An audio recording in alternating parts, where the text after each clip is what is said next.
need special help. At the top of that list is our nation's restaurants. When COVID-19 pandemic struck, our nation's restaurants were some of the first hit and the worst hit.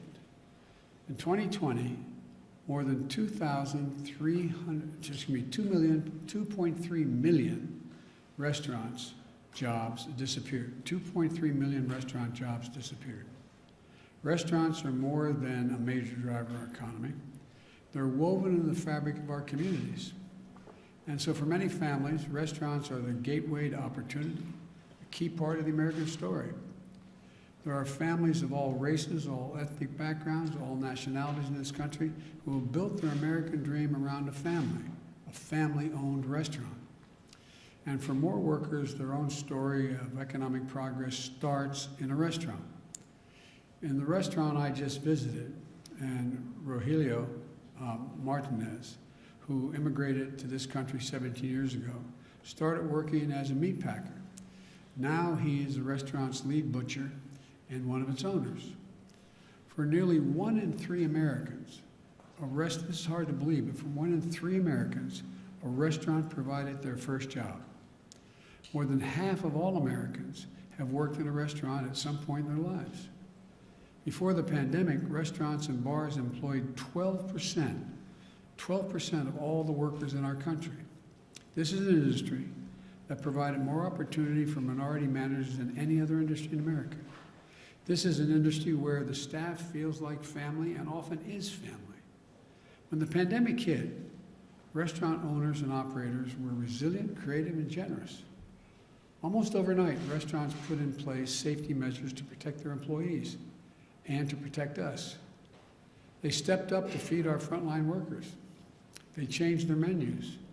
They transitioned to takeout and delivery so they could be serving people who depended on them. But even with the changes, many had to furlough or lay off workers or close entirely.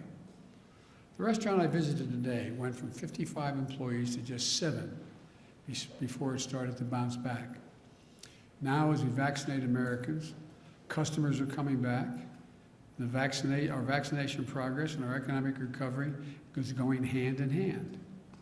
As that happens, we want to make sure that our restaurants, bars, and other dining establishments can staff back up, and they can come back as well. Right now, only about a quarter of the restaurant owners expect to return to normal operations in the next 6 months. We can do much better than that with the American Rescue Plan. The Restaurant Revitalization Fund, that's what it's called, the Revitalization Fund, will provide direct relief to restaurants and to hard-hit food establishments, bars, bakeries, food stands, food trucks, and caterers. Businesses that get grants can use it to cover payroll, rent, utilities, supplies, everything they need to stay open and to reopen. We're opening the doors of this program so that restaurants all over the country can open their doors again. We started accepting applications on Monday. Today's Wednesday.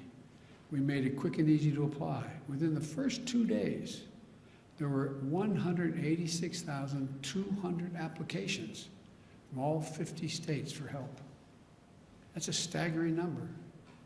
97,600 of those applications came from businesses owned by women, veterans, and socioeconomically disadvantaged individuals.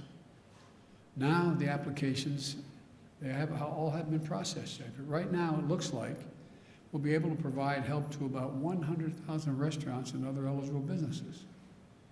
When we passed the American Rescue Plan, we did that. Some people said it wasn't needed. Well, this response proves them wrong. It's badly needed.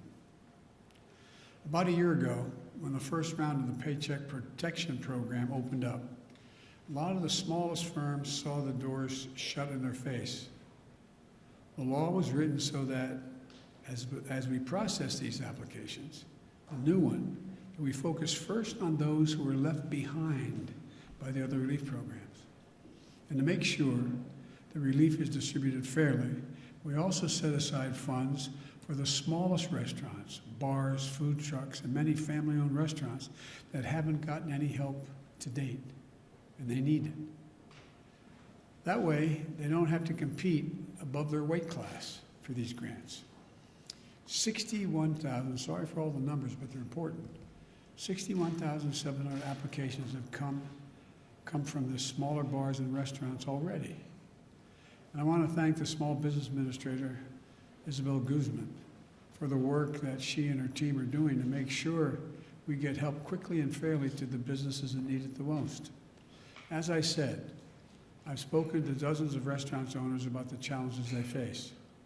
But I've also received letters from people who want to tell me about the restaurant owners in their communities. I received one letter from a man who asked me to look out for a pair of local restaurant owners who he described as, quote, the hardest working people I've ever met, end of quote. Another letter was from a woman who wanted to tell me about how important the couple that ran the restaurant in her town near her was. She said they are, quote, the strong, consistent foundation of our community, end of quote. Whether it's our economy or our sense of community, we're relying on restaurants to play a big role in our recovery. If we want our economy to recover in a way that deals everyone in, then our restaurants need a seat at the table, no pun intended. That's what we're giving them. That's what this program is about, a seat at the table.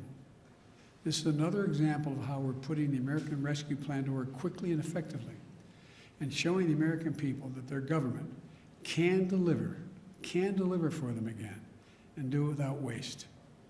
That we can vaccinate this nation, that we can get our kids safely back in school, that we can get our economy back on track by helping hundreds of thousands of small businesses reopen and stay open, that we can give the people of this nation a fighting chance again.